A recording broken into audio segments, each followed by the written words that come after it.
Assalamualaikum. Welcome to Brain Spark. Today our topic is about introduction of biology. जैसे हम लोगों को मालूम होगा कि हमने पहले लेक्चर में साइंस के बारे में हम पढ़ चुके हैं। तो साइंस में हमने क्या पढ़ा था? साइंस की हमने डिफिनेशन की हुई थी कि साइंस में हम पढ़ते हैं नेचर के बारे में। The study about nature is called science. तो कुदरत के बारे में पढ़ने को हम साइंस कहते हैं।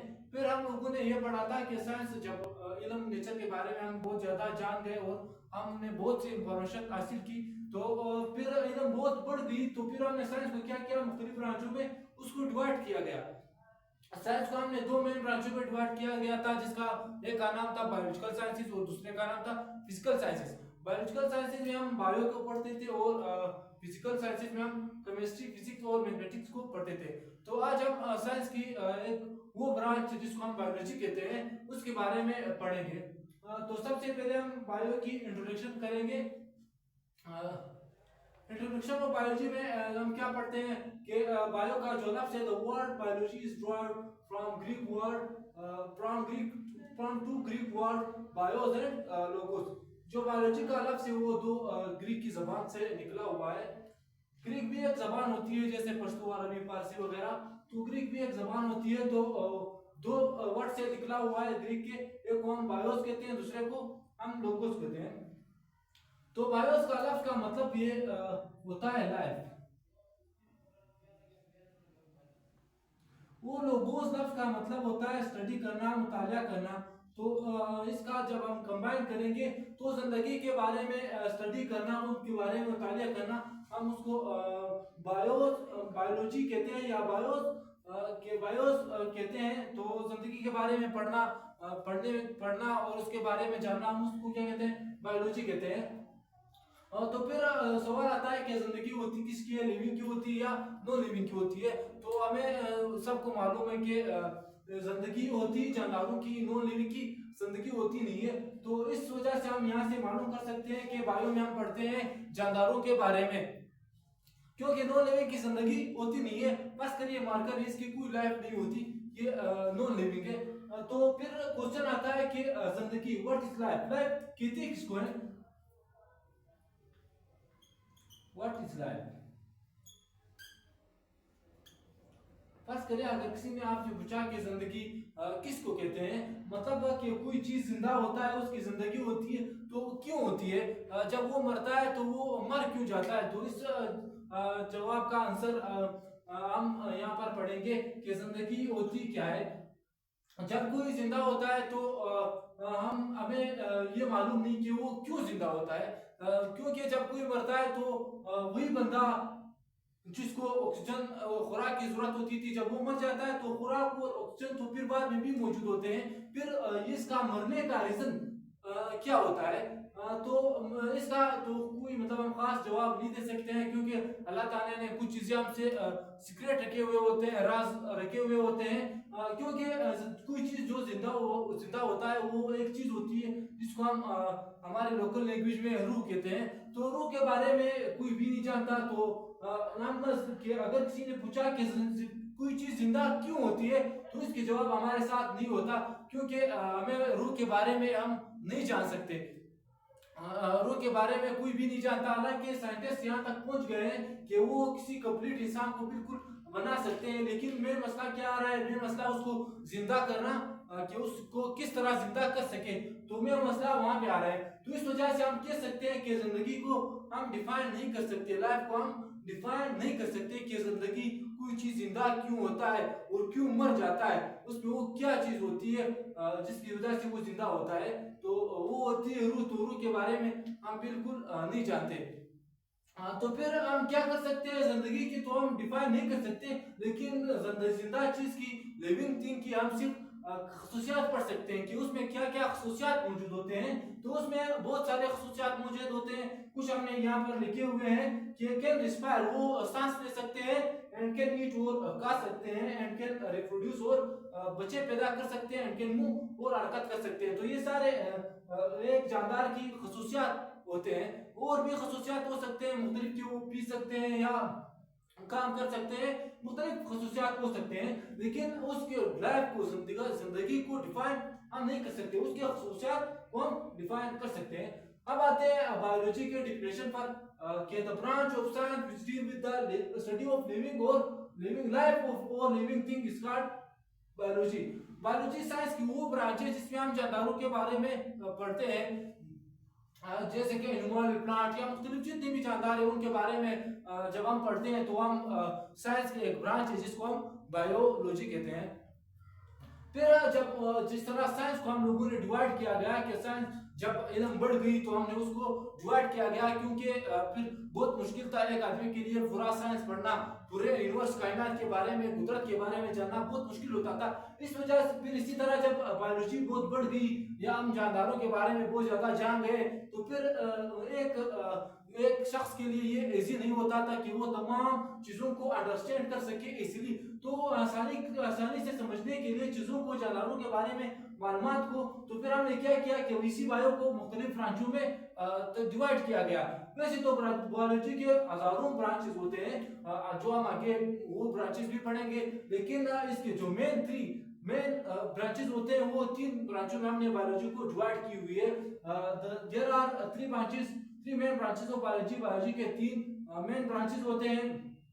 जो सबसे पहला ब्रांच हम उसको जूलॉजी कहते हैं, the next one is botany and the third one is microbiology. तो सबसे पहले हम जूलॉजी के बारे में पढ़ेंगे कि जूलॉजी बायोलॉजी की वो ब्रांच है जिसमें हम एनिमल, जानवरों के बारे में पढ़ते हैं। जानवरों में फिर मुख्तलिफ चीजें आते हैं, मतलब केट, बिल्ली वगैरह, ह्यूमन है, जितने भी जानदार है उस जानवर है उनके बारे में पढ़ना हम जूलॉजी में पढ़ते हैं। तो हम डेफिनेशन की तरफ आएंगे। The branch of biology which deal with the study of animals is called zoology.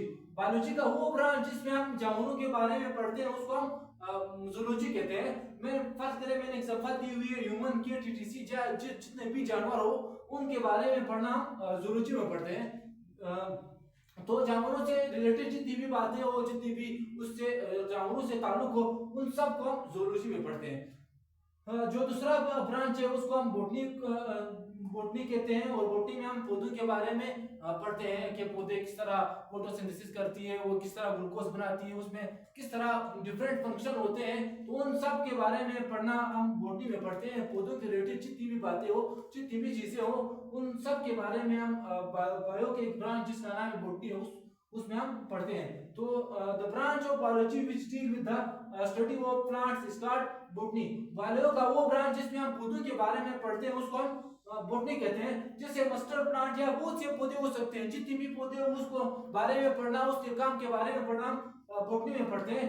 Mustard plant एक प्लांट होती है जिसे हम सरसों का तेल वगैरह हासिल करते हैं, गेट करते हैं। जो नेक्स्ट वन है उसको हम माइक्रोबायोलॉजी कहते हैं। माइक्रो का वर्ड से जाहिर है स्मॉल, स्मॉल छोटे छोटे जानवरों के बारे में स्टडी करना उसको हम माइक्रोबायोलॉजी कहते हैं। तो माइक्रो मतलब जो वो जानदार जो हम अक्सर खास तौर पर माइक्रोस्कोप के जरिए देख सकते हैं, वैसे आम आंख से हम नहीं देख सकते। उन जानदारों के बारे में पढ़ना, उन जानवरों के बारे में जानना, उन जानदारों के बारे में मुतालिया करना, उसको हम माइक्रोबायोलॉजी कहते हैं। तो द ब्रांच ऑफ बायोलॉजी का वो branch which deal with the study of microorganism, जो जिसमें हम छोटे छोटे जानदार पढ़ते हैं जो बिल्कुल एक आम आंख से, इंसान के आंख से नजर नहीं आते, और हम उसको माइक्रोस्कोप के नीचे रख के फिर उसकी मुतालिया करते हैं। जैसे बैक्टीरिया या डिफरेंट जानदार होते हैं उनके बारे में जानने को हम माइक्रोबायोलॉजी कहते हैं। तो ये हुआ तीन मेन ब्रांच ऑफ बायोलॉजी के जो हमने यहाँ पढ़े। और नेक्स्ट बोर्ड की तरफ हम मूव करेंगे जो बायोलॉजी के दूसरे ब्रांचेस है। मैंने स्टार्ट में कहा था कि ये 3 मेन ब्रांचेस दिए हुए हैं, लेकिन बायोलॉजी की वजह से हजारों ब्रांचेस होते हैं। तो हम अदर ब्रांचेस ऑफ बायोलॉजी को पढ़ने के लिए नेक्स्ट बोर्ड की तरफ मूव करेंगे। तो सबसे पहले जो ब्रांचेस आते हैं बायोलॉजी का, वो उसमें सबसे पहला जो मॉर्फोलॉजी है। तो मॉर्फोलॉजी नाम से morph mean structure and form, के शक्ल और ढांचा। लॉजी में स्टडी, शक्ल और ढांचे के बारे में स्टडी करना, मुतालिया करना, उसको हम मॉर्फोलॉजी कहते हैं। तो डेफिनेशन में क्या लिखा हुआ है? The study of form and structure of living thing is called morphology. जानदारों के जो उसके शक्ल होते हैं और जो उसका ढांचा होता है उसके बारे में पढ़ने को हम मॉर्फोलॉजी कहते हैं। फर्ज करें जब हम एक्सटर्नल मॉर्फोलॉजी किसी इंसान का पढ़ते हैं तो कि उसका नोज किस तरह बना हुआ है, उसका इंसान का बॉडी का शक्ल किस तरह बनी हुई है, इसको हम फॉर्म कहते हैं। उस स्ट्रक्चर इसको कहते हैं कि इंसान का ढांचा किस तरह बना हुआ है, उसकी आई का ढांचा किस तरह बना हुआ है, उसका मुंह का ढांचा किस तरह बना हुआ है, या उस बजाय वो एक्सटर्नली तौर पर किस तरह दिखता है, उन सब के बारे में हम मॉर्फोलॉजी में पढ़ते हैं। जितने भी जानदार की बाहर स्ट्रक्चर और बाहर शक्ल हम पढ़ते हैं वो बायोलॉजी की एक ब्रांच है जिसको हम मॉर्फोलॉजी कहते हैं, हम इस मॉर्फोलॉजी में पढ़ते हैं। The next one is anatomy. Anatomy में हम क्या करते हैं, एनाटॉमी मतलब इंटरनल अंदर, तो हम इसमें क्या करते हैं, the study of internal structure of living thing is called anatomy। जो जानदारों के जितनी भी अंदर वाले स्ट्रक्चर होते हैं उनके बारे में मुतालिया करना कि वो किस तरह बने हुए हैं, तो इनके बारे में स्टडी करना हम एनाटॉमी में करते हैं। और मॉर्फोलॉजी में हम एक्सटर्नल स्ट्रक्चर के बारे में पढ़ते हैं कि बजाय वो किस तरह दिखता है, लेकिन एनाटॉमी में हम अंदर कि उसके अंदर चीजें किस तरह बने हुए होते हैं, उसके अंदर के ऑर्गन किस तरह बने हुए होते हैं। जैसे इंसान के अंदर हम स्टमक का स्ट्रक्चर पढ़ेंगे कि उसका बाजार तो हमने जान लिया कि इंसान मॉर्फोलॉजी में कि इंसान किस तरह बना हुआ है, लेकिन उसके अंदर की चीजों को जानने के लिए हम एनाटॉमी में पढ़ेंगे कि उसका किडनी का स्ट्रक्चर किस तरह बना हुआ है, स्टमक का स्ट्रक्चर किस तरह बना हुआ है, लंग्स का स्ट्रक्चर किस तरह बना हुआ है। तो इन सब को जब हम पढ़ते हैं तो किस में पढ़ते हैं, बायोलॉजी का एक ब्रांच है जिसका नाम है एनाटॉमी, तो हम सब चीजों को एनाटॉमी में पढ़ते हैं। The next one is histology. Histo mean tissue and logy mean study, तो टिश्यू के बारे में स्टडी करने को हम हिस्टोलॉजी कहते हैं। Histology the branch the microscopic study of tissue is called histology, क्योंकि टिश्यू बहुत छोटे छोटे होते हैं। टिश्यू इसको कहते हैं जब बहुत सारे सेल मिलते हैं और एक स्पेसिफिक काम करते हैं तो उसको हम टिश्यू कहते हैं। तो टिश्यू के बारे में पढ़ने को हम बायो के एक ब्रांच है जिसका नाम है हिस्टोलॉजी, हिस्टोलॉजी में पढ़ते हैं। क्योंकि ये बहुत छोटे होते हैं तो इस वजह से हम कहते हैं कि हम माइक्रोस्कोप के जरिए इसको पढ़ते हैं, माइक्रोस्कोप के जरिए इसको जानते हैं। जितने भी टिश्यू है जैसे बोन टिश्यू हो गए, स्किन टिश्यू हो गए, मसल टिश्यू हो गए, इन सब के बारे में जानना, इन सब के बारे में इंफॉर्मेशन हासिल करना, ये हम बायो के ब्रांच है जिसका नाम है हिस्टोलॉजी। हम यहाँ कहाँ पढ़ते हैं, हिस्टोलॉजी में। बोन टिश्यू बोन के अंदर मौजूद होते हैं, स्किन टिश्यू स्किन के अंदर मौजूद होते हैं, और मसल टिश्यू मसल पट्टों के अंदर मौजूद होते हैं जो कंस्ट्रक्शन और रिलैक्सेशन का काम करती है। और नेक्स्ट ब्रांच है उसको हम सेल बायोलॉजी कहते हैं। सेल बायोलॉजी नाम से जाहिर है, सेल माने cell, bio mean life, logy mean study, तो सेल के बारे में जानदारों के सेल के बारे में पढ़ने को हम सेल बायोलॉजी कहते हैं।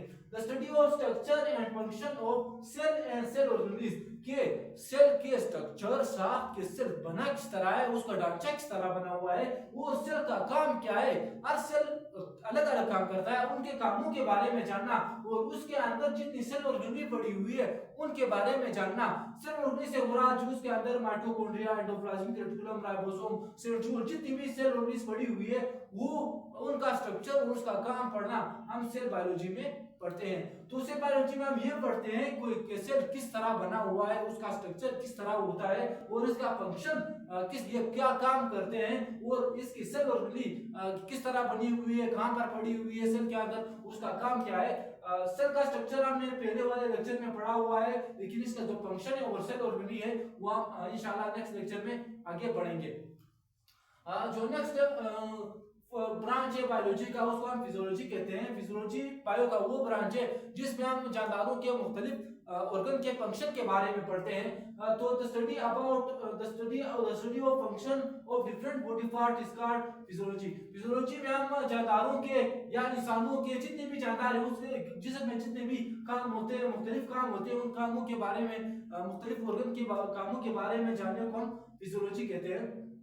जैसे आप लोगों ने सुना होगा कि एक डॉक्टर्स होते हैं जिसको हम जनरल फिजिशियन कहते हैं। जनरल फिजिशियन का काम ये होता है कि वो इंसान में मतलब बहुत सारे ऑर्गन के बारे में जानते हैं, उसको फंक्शन के वो किस तरह काम करते हैं, उसको डायग्नोस करते हैं, मतलब उसके मुख्तलिफ फंक्शन के बारे में वो जानते हैं, तो इस वजह से उसको जनरल फिजिशियन कहते हैं। तो फिजियोलॉजी में हम क्या पढ़ते हैं कि इंसान के जो मुख्तलिफ ऑर्गन है, इंसान या जितने भी जानवर है उनके जो मुख्तलिफ ऑर्गन है वो किस तरह काम करते हैं, उसके काम के बारे में जानने को हम कहाँ पढ़ते हैं, बायो के एक ब्रांच जिसको हम फिजियोलॉजी कहते हैं कि फर्ज करें ब्रेन किस तरह काम करती है, ब्रेन किस तरह पैगाम को ले जाती है बॉडी के तमाम हिस्सों तक और वापस वहां से वापस ब्रेन तक ले जाती है, मतलब आती है। तो इन सब के बारे में पढ़ना बायोलॉजी के एक ब्रांच फिजियोलॉजी में पढ़ते हैं। या दिल किस तरह काम करता है, किस तरह कॉन्ट्रैक्ट होता है, किस तरह रिलैक्स होता है, किस तरह ब्लड को फूले और बॉडी में सर्कुलेट करता है। तो इन सब के कामों के बारे में, बॉडी के ऑर्गन के बारे में जो किस तरह काम करते हैं वो हम फिजियोलॉजी में पढ़ते हैं। नेक्स्ट जो पॉइंट है उसको हम एम्ब्रियोलॉजी कहते हैं। एम्ब्रियो इसको कहते हैं जब मेल और फीमेल जो गेमेट्स होते हैं, हमने पढ़ा हुआ है कि फीमेल का जो गेमेट होता है उसको मिल्क कहते हैं और जो मेल का गेमेट होता है उसको स्पर्म कहते हैं। जब स्पर्म और एग मिलते हैं तो एक सेल बना रहता है, एक बड़ा सेल बना रहता है जिसको हम जाइगोट कहते हैं। और जाइगोट जब फीमेल के फीटस में, यूट्रस में आहिस्ता आहिस्ता बढ़ती रहती है फीमेल के यूट्रस में, तो उससे क्या बन जाता है, एक फीटस बन जाता है। और जब फीटस मतलब मजीद डिवाइड, उसमें सेल डिवाइड होते रहते हैं तो एक एम्ब्रियो बन जाता है। एम्ब्रियो मतलब बिल्कुल एक कंप्लीट बेबी तो हम नहीं कह सकते हैं, मतलब उसके थोड़े बहुत ऑर्गन बने हुए होते हैं, उसको हम एम्ब्रियो कहते हैं। तो इस एम्ब्रियो के बारे में जानना और इसके बारे में मालूमात हासिल करना, इसके बारे में मुताबिया करना, तो इसको हम बायो के किस ब्रांच में करते हैं, एम्ब्रियोलॉजी में। तो the study of development of an embryo to new individual, कि एक एम्ब्रियो का बढ़ना, तरक्की करना एक इंडिविजुअल में, उसको हम क्या कहते हैं, एम्ब्रियोलॉजी कहते हैं। एम्ब्रियोलॉजी में मतलब कि एक बच्चा, एक चाइल्ड एक ऑर्गेनिज्म में किस तरह पैदा होता है और उसकी ग्रोथ किस तरह होती है और उसके मुख्तलिफ जो स्टेज होते हैं उनके बारे में हम एम्ब्रियोलॉजी में पढ़ेंगे। और next one is taxonomy. Taxonomy biology का वो ब्रांच है जिसमें हम पढ़ते हैं कि जानदारों को हम किस तरह नाम देंगे, उसको किस तरह क्लासिफाई करेंगे और उसको किस तरह पहचानेंगे। तो द स्टडी ऑफ नेमिंग, हम नाम देते हैं इस ब्रांच में टेक्सोनोमी में, आइडेंटिफाई उसको मालूम करते हैं, एंड क्लासिफिकेशन, उसकी क्लासिफिकेशन करते हैं ऑफ लिविंग ऑर्गेनिज्म जानदारों के। फर्स्ट करें मतलब पहले लोगों को ये पता नहीं था, बहुत चीजों को मतलब गलत टेक्सोनोमिक रैंक पर रखे हुए थे। पहले जो सबसे पहले ग्रुप बनाए हुए थे वो सिर्फ एनिमल्स और प्लांट के होते थे, और प्लांट में पंचाय को भी रखा गया था, प्रोटिस्टा को भी रखा गया हुआ था और मिनरा को भी रखा हुआ था। फिर बाद में मतलब जो 5 किंगडम क्लासिफिकेशन हम बाद में पढ़ेंगे उसको मतलब मुख्तलिफ टेक्सोनोमिक रैंक दी गई, मतलब मुख्तलिफ फाइलम, फैमिलीज, क्लास, ऑर्डर में डिवाइड किया गया। तो हम टेक्सोनोमी में क्या पढ़ते हैं, किसी जानदार को नेम देते हैं। जब हम उसको बारे में जानते हैं, उसके बारे में मुतालिया करते हैं, किसी नए जानदार को डिस्कवर करते हैं, तो हम उसको पहले नेम देते हैं और फिर आइडेंटिफाई करते हैं कि ये किस क्लास का है, कौन सा फाइलम का है, तो इसके बारे में जानते हैं और फिर इसको उसी क्लास में रखते हैं जिस क्लास का भी हो। तो अगर हम वायरस को फाइंड करेंगे तो वायरसेस में रखेंगे, अगर पंजाई को फाइंड करेंगे तो पंजाई में रखेंगे, अगर बैक्टीरिया को फाइंड करेंगे तो मिनेरा में रखेंगे। इस सब के बारे में जानने को हम टेक्सोनोमी कहते हैं। और जो नेक्स्ट पॉइंट है इसको हम कहते हैं पैरासाइटोलॉजी। पैरासाइटोलॉजी में हम क्या पढ़ते हैं, ये बायोलॉजी की वो ब्रांच है जिसमें हम पैरासाइट के बारे में जानते हैं। पैरासाइट क्या होते हैं, पैरासाइट वो जानदार होते हैं जो किसी दूसरे जानदार के बॉडी में रहते भी हो और उससे खुराक भी हासिल करते हो और दूसरा उसको नुकसान भी पहुंचाते हो, तो उसका हम पैरासाइट कहते हैं। मतलब जो दूसरे जानदार के अंदर रहती भी वहां पे हो और उससे खुराक भी हासिल करते हो और ऊपर से उसको नुकसान भी पहुंचा रहे हो, तो ऐसा जानदार को, ऐसे ऑर्गेनिज्म को हम पैरासाइट कहते हैं। तो पैरासाइट के बारे में जानने को हम बायोलॉजी के एक ब्रांच है जिसका नाम है पैरासाइटोलॉजी। पैरासाइटोलॉजी में हम पढ़ते हैं जैसे मुख्तलिफ जानदारों में मुख्तलिफ जानदार रहते हैं, इंसानों में भी रहते हैं, मुख्तलिफ गाँव वगैरह में भी रहते हैं। तो ये और ब्रांचेस को बायोलॉजी की और ब्रांचेस को पढ़ने के लिए हम बोर्ड के नेक्स्ट स्लाइड पर मूव करेंगे। और हाँ, तो हम आएंगे बायोटेक्नोलॉजी को पढ़ेंगे कि बायोटेक्नोलॉजी में हम क्या पढ़ते हैं। बायोटेक्नोलॉजी एक बायो मतलब लाइव टेक्नोलॉजी में नहीं, टेक्नोलॉजी के ज्यादा चीजों को टेक्नोलॉजी में यूज करना है, इसको हम बायोटेक्नोलॉजी कहते हैं। ये बायो का बहुत अहम ब्रांच होता है क्योंकि आजकल जो दौर है वो भी सारा बायोटेक्नोलॉजी का गेम होता है। तो हम बायोटेक्नोलॉजी को पढ़ेंगे the branch in which we use living thing for the welfare of mankind. Biotechnology bio का वो ब्रांच है जिसमें हम छोटे छोटे जानदार को यूज करते हैं दूसरों जानदारों के भला के लिए, दूसरों जानदारों के बेनिफिट के लिए। फर्स्ट करें कि हम बैक्टीरिया वायरसेस को यूज करते हैं मुख्तलिफ किस्म के हार्मोन, इंसुलिन या प्रोटीन को हासिल करने के लिए। फर्स्ट करें, जब कोई बंदा शुगर होता है जिसको हम डायबिटीज कहते हैं, तो डायबिटीज में क्या होता है कि उसका जो पेंक्रियाज होती है वो इंसुलिन प्रोड्यूस करना छोड़ देती है। फास्ट इरा में हम क्या करते थे कि ये इंसुलिन वो जानदार से ले लेते थे, उसको दे देते थे, वो ज्यादा इफेक्टिव नहीं रहते थे। लेकिन आजकल हम क्या करते हैं कि ये जो इंसुलिन प्रोड्यूस करने वाला जीन होता है, जीन हम आगे पढ़ेंगे कि जीन क्या होता है, उस जीन को हम पेंक्रियाज से निकाल देते हैं और छोटे जानदार को दे देते हैं, जैसे बैक्टीरिया या वायरसेस। उस इनको क्यों दे देते हैं, क्योंकि बैक्टीरिया या वायरसेस जो होते हैं उसकी जो डिवीजन होती है, उसकी जो सेल साइकिल होती है या रिप्रोडक्शन साइकिल होती है, वो बहुत तेज होती है। मतलब वो मेंटूर के हिसाब में करते हैं, क्योंकि अगर हम इस इंसुलिन को जिनको बड़े जानवर को देते हैं तो वो साल में एक बार प्रोड्यूस अपनी रिप्रोडक्शन करेगा, तो बहुत इंसुलिन के जीन बहुत कम मतलब पैदा करेंगे, प्रोड्यूस करेंगे। तो इस वजह से हम क्या करते हैं, इंसुलिन हमें दरकार होती है और हम क्या करते हैं, बैक्टीरिया को इंसुलिन का जीन दे देते हैं और बैक्टीरिया मतलब वो रिप्रोडक्शन साइकिल करती है बहुत तेजी के साथ। जब वो रिप्रोडक्शन साइकिल करेगी तो उसकी रिप्रोडक्शन बढ़ जाएगी और साथ में जो इंसुलिन का जीन हमने बैक्टीरिया को दिया हुआ होता है वो भी बढ़ जाएगी। और जब इंसुलिन का जीन बढ़ेगी तो ज्यादा इंसुलिन प्रोड्यूस करेंगे, तो हम बैक्टीरिया और वायरस के जरिए इंसुलिन को प्रोड्यूस करेंगे, उसकी मिकदार को बढ़ाएंगे।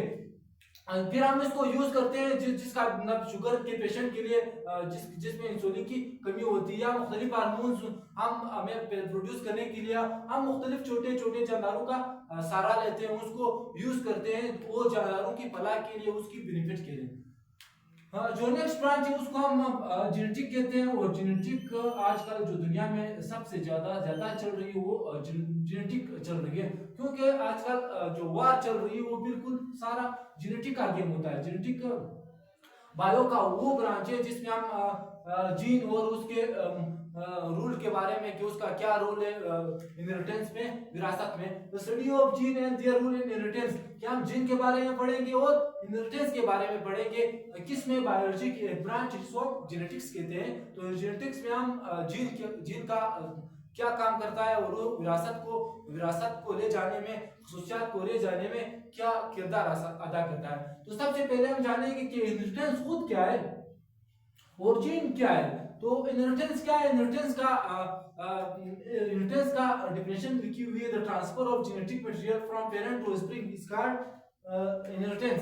के जेनेटिक मटेरियल का ट्रांसफर होना पेरेंट से स्प्रिंग तक, बच्चों तक, उसको हम इनहेरिटेंस कहते हैं। इनहेरिटेंस को कहते हैं, हमने पढ़ा हुआ है कि सेल के अंदर, सेल के न्यूक्लियस के अंदर क्रोमोसोम मौजूद होते हैं। वो क्रोमोसोम मुख्तलिफ डीएनए और प्रोटीन से बने हुए होते हैं, उनको हम जेनेटिक मटेरियल कहते हैं। वो जेनेटिक मटेरियल का ट्रांसफर होना, उस जेनेटिक मटेरियल का ट्रांसफर होना कहां से, पेरेंट से और स्प्रिंग बच्चों तक, उस प्रोसेस को या उस सामान को हम इनहेरिटेंस कहते हैं। फिर हम पढ़ेंगे कि जीन किसको कहते हैं। Gene the small segment of DNA chromosome is called gene. कि क्रोमोसोम के अंदर, क्रोमोसोम का एक जेनेटिक मटेरियल हो गया, इस क्रोमोसोम के अंदर छोटे, बिल्कुल छोटे से छोटे डीएनए के छोटे से टुकड़े होते हैं, या डीएनए के बिल्कुल छोटे से छोटे न्यूक्लियोटाइड के सीक्वेंस होते हैं डीएनए के अंदर, या क्रोमोसोम के अंदर डीएनए के छोटे से छोटे टुकड़े होते हैं, उसको हम जीन कहते हैं। जीन का काम ये होता है कि वो मुख्तलिफ प्रोटीन तैयार करते हैं, मुख्तलिफ हार्मोन, मतलब बहुत सी चीजें प्रोड्यूस करते हैं। ये सारी चीजें तैयार करना जीन का काम होता है। फिर हम पढ़ते हैं हेरिडिटी। हेरिडिटी और इनहेरिटेंस में फर्क होता है। The transfer of character from parent to spring is called heredity. के खसूसियात का ट्रांसफर होना, यहाँ पर हमने पढ़ा हुआ था कि जेनेटिक मटेरियल का ट्रांसफर होना पेरेंट से ऑफस्प्रिंग तक, बच्चों तक, उसको हम इनहेरिटेंस कहते हैं। लेकिन हेरिडिटी के खसूसियात का ट्रांसफर होना, जेनेटिक मटेरियल का ट्रांसफर होने की बात नहीं कर रहे हैं, जेनेटिक मटेरियल का ट्रांसफर तो हो रही है, लेकिन उसके साथ साथ उसके खसूसियात का ट्रांसफर होना, उसको हम हेरिडिटी कहते हैं। फर्स्ट करें हेरिडिटी उसको कहते हैं अगर आपके पेरेंट वालिद का जो आय की कलर है वो ब्लू थी और आपकी आय की कलर बच्चे, उसकी बच्चे की कलर भी ब्लू होगी, तो इसको हम हेरिडिटी कहते हैं। मतलब उसके वालिद के खसूसियात ट्रांसफर हुए बच्चे में। या फर्ज करें किसी वालिद का जो हेयर कलर था वो ब्राउन था और वही ब्राउन कलर वो ट्रांसफर हुआ उसके चाइल्ड में, बच्चे में। तो ये जो खसूसियात ट्रांसफर हो रहे हैं फादर से बच्चों तक, इस प्रोसेस को हम क्या कहते हैं, हेरिडिटी। और जो नेक्स्ट बायोलॉजी का ब्रांच है उसका नाम है इम्यूनोलॉजी। इम्यूनोलॉजी। इम्यूनोलॉजी में हम क्या पढ़ते हैं, ये बायोलॉजी का वो ब्रांच है जिसमें हम इम्यून सिस्टम के बारे में पढ़ते हैं, जिसको हम उर्दू में क़ुव्वत मुदाफ़ियत पढ़ते हैं कहते हैं। तो इस ब्रांच में हम क्या पढ़ते हैं, it's study of immune system of animals. इसमें हम पढ़ते हैं कि जो जानवरों का इम्यून सिस्टम होता है, क़ुव्वत मुदाफ़ियत का जो निज़ाम होता है, इनके बारे में पढ़ना हम बायोलॉजी के ब्रांच इम्यूनोलॉजी में पढ़ते हैं। इम्यून सिस्टम के बारे में, इम्यून सिस्टम क्या होता है, इम्यून सिस्टम बिल्कुल एक जैसे मतलब मुख्तलिफ कंट्रीज में मुख्तलिफ उसके फोर्सेस होते हैं, तो इम्यून सिस्टम बिल्कुल एक फोर्सेस की तरह काम करती है, मतलब मुख्तलिफ जितने भी फोर्सेस है उसकी तरह काम करती है। फोर्सेस का काम क्या होता है कि मुल्क की कंट्री की प्रोटेक्शन करना, हिफाजत करना। तो इम्यून सिस्टम का मेन काम क्या होता है, किसी जानदार की बॉडी का हिफाजत करना। जितने भी जरासीम, बैक्टीरिया, वायरसेस वो इंसान के अंदर जाते हैं तो इम्यून सिस्टम उसकी प्रोटेक्शन करते हैं, उसको मार डालते हैं। तो इम्यून सिस्टम में मतलब फिर मुख्तलिफ टाइप होते हैं, मतलब उसके लाइन ऑफ डिफेंस होते हैं, first line of defence, second line of defence और थर्ड लाइन ऑफ डिफेंस। जैसे मतलब हमारे मुख्तलिफ फोर्सेस होते हैं, चीज अलग होती है, आर्मी अलग होती है, पुलिस वाले अलग होते हैं। तो इस वजह से इसके मुख्तलिफ स्टेजों पर जितना खतरा बढ़ेगा उतना वो पावरफुल फोर्स को आगे करेंगे इम्यून सिस्टम। तो फर्स्ट लाइन में क्या होता है, फर्स्ट लाइन ऑफ डिफेंस में ये होता है कि हमें मालूम है कि हमारे एनवायरनमेंट में बहुत सारे बैक्टीरिया मौजूद होते हैं, लेकिन फिर भी हम उससे बीमार बहुत हद तक नहीं होते हैं। जो हम हमारी हिफाजत करते हैं वो हमारी इम्यून सिस्टम होती है। फर्स्ट ऑफ लाइन में मौजूद होते हैं, जैसे हमारा नाक और हमारा मौत में मुख्तलिफ लाइसोसोम मौजूद होते हैं जो बैक्टीरिया को, सेलवाल को डिस्ट्रॉय करते हैं। और हमारे नाक में एक चीज मौजूद होती है जिसको हम म्यूकस कहते हैं। म्यूकस के साथ साथ हेयर मौजूद होते हैं और सिलिया मौजूद होते हैं, जो जब भी बैक्टीरिया वगैरह हमारे नोज में चली जाती है तो उसको ट्रैप कर देती है, उसको अंदर जाने नहीं देती है। तो ये सारी चीजें फर्स्ट लाइन ऑफ डिफेंस में आती है।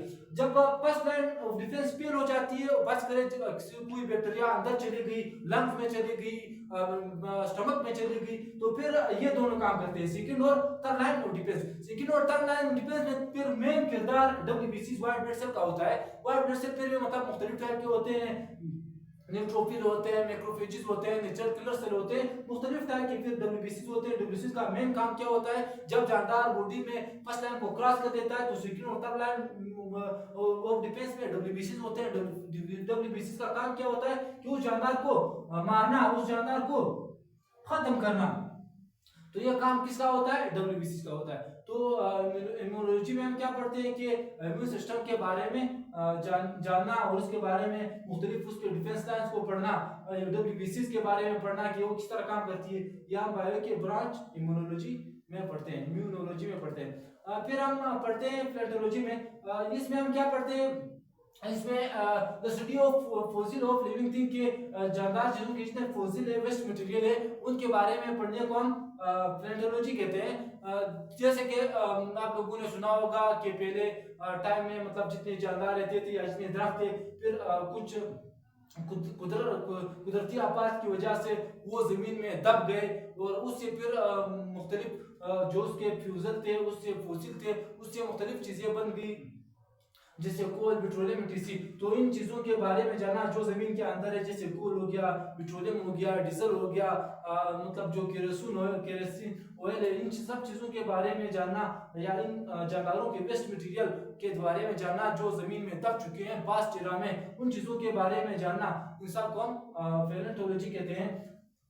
और जो लास्ट ब्रांच है उसको हम फार्माकोलॉजी कहते हैं। फार्माकोलॉजी में हम क्या पढ़ते हैं, it is the study of drugs and there effects on living things. इसमें हम ये पढ़ते हैं कि ड्रग्स के बारे में पढ़ते हैं कि ड्रग किस चीज से बने हुए हैं, ड्रग में कौन से एलिमेंट्स किस कंपाउंड से बने हुए हैं और इसका इफेक्ट जानवरों पर क्या होती है। फर्स्ट करें जब हम एस्पिरिन जो टेबलेट्स होते हैं, एस्पिरिन का इफेक्ट जानवरों पर क्या होता है। एस्पिरिन जब भी हम खाते हैं तो हम बहुत, जब हम मतलब बुखार होता है, फीवर होता है, जब भी हम डिस्प्रिन या एस्पिरिन गोली को खाते हैं तो उसका काम क्या होता है, वो हमें जो हमारा टेम्परेचर फीवर होता है उसको बहुत जल्दी ठीक कर देता है। उसका मेन काम क्या होता है, इंसान के अंदर जितने भी पेन रिसेप्टर होते हैं उसको वो इनएक्टिव कर देते हैं। फिर आपको अगर सर में दर्द था तो सर का दर्द खत्म हो जाएगा, अगर कमर में दर्द था तो कमर का दर्द खत्म हो जाएगा। तो ड्रग्स के बारे में जानना और उसका इफेक्ट के उसके इंसानों पर क्या असरात होते हैं, इन सब चीजों के बारे में जानने को हम बायो के एक ब्रांच जिसका नाम है फार्माकोलॉजी, उसमें पढ़ते हैं। तो ये हुआ आज का हमारा टॉपिक, ब्रांचेस ऑफ बायोलॉजी और इंट्रोडक्शन ऑफ बायोलॉजी हमने पढ़ा। हाँ, तो अगर अच्छा लगा और समझ आया तो सब्सक्राइब आवर चैनल